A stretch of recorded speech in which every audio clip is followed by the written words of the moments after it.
Storytime. Merong isang girl na akala ng mga classmate niya, lagi siyang okay. Palangiti siya at hindi mo makitang magalit. Sadly, ito ang naging dahilan kung bakit madali siyang na-target ng mga bully. Oo nga't parang masaya siya palagi, kaya lang hindi kasi maganda ang mga ngiti niya dahil parang sarabit ang mga ngipin niya. At dahil nga tinatawanan lang niya ang mga bully niya at hindi niya nilalabanan, akala ng mga to, hindi siya apektado sa mga ginagawa nila. Pero ang hindi nila alam, bumaba ang tingin ni girl sa sarili niya. Ilang beses niya hiniling na sana ibang tao na lang siya. Sa isip niya, kung naging maganda lang sana siya, edi sana walang nambuli sa kanya.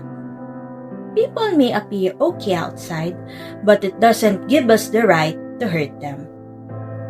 Hindi porket hindi siya umaalma sa'yo, itutuloy-tuloy mo lang ang mga hindi mo magandang ginagawa sa kanya. Kaya always choose to be kind. Lahat tayo may kanya-kanyang baggages. At yung iba, magaling lang magdala.